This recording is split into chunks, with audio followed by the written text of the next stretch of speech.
Hello, I'm Phil Hughes and I teach geology at Santa Ana College, and I'm here to talk about the way this bay got here in the longer time span than we're usually thinking of it.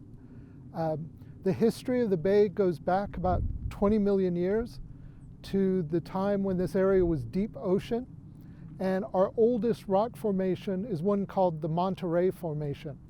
And the Monterey Formation is the one that makes up the White Cliffs off behind me, the White Cliffs of the Dover Shores area.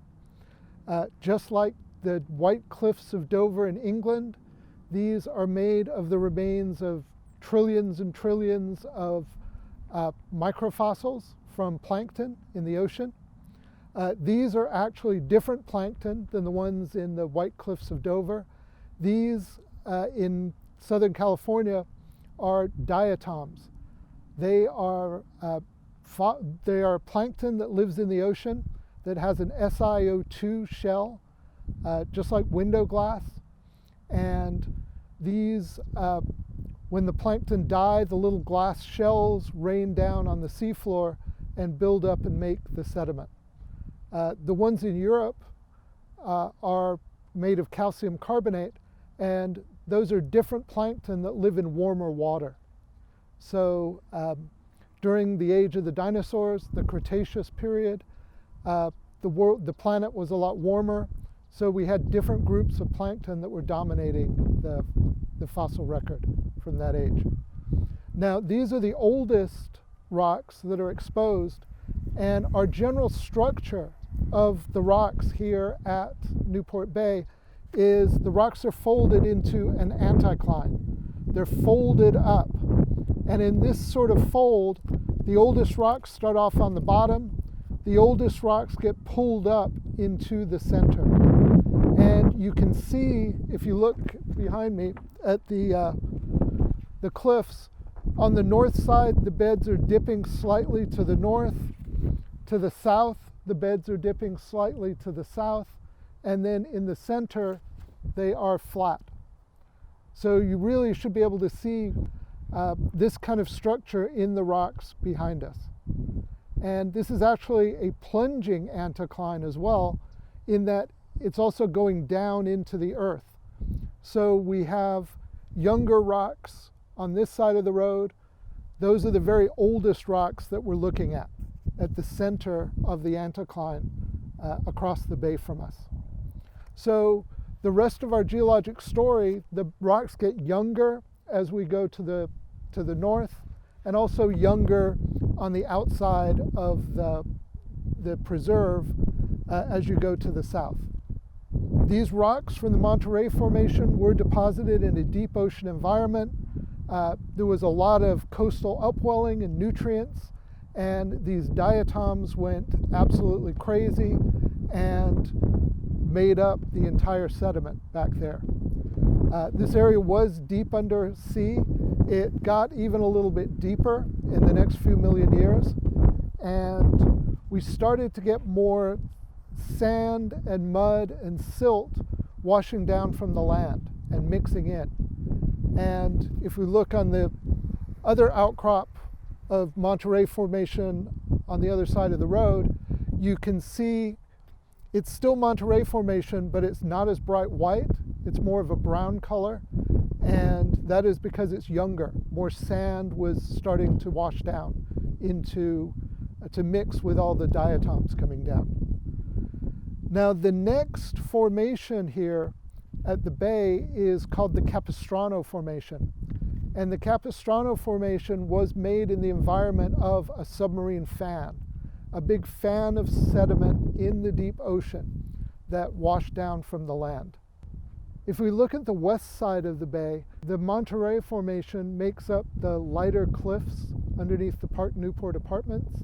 Then the other side of Big Canyon, where you can see the redder roofs of the townhomes in that area, that is the Capistrano Formation that they are sitting on. The Monterey Formation has some important economic effects on California.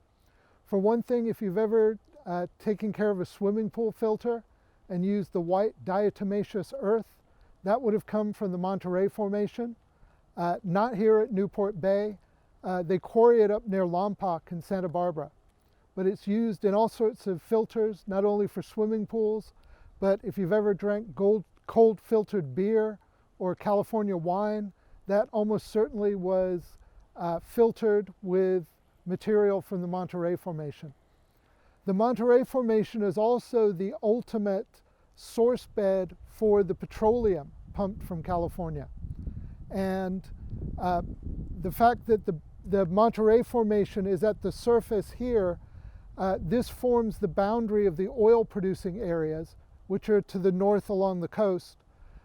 Throughout Huntington Beach and Long Beach, huge amounts of offshore oil production. The furthest south field in Southern California was the West Newport field down by Hoag Hospital and West Newport.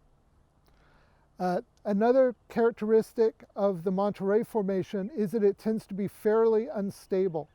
And there are a lot of large landslides in the Monterey Formation.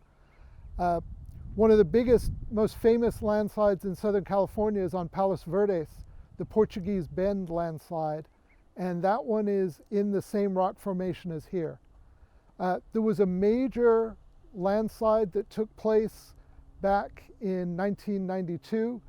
If you can see a circular scar across the bay, actually it's on this side of the bay, there's a circular scar where this large landslide took place and blocked the road here for about 6 months.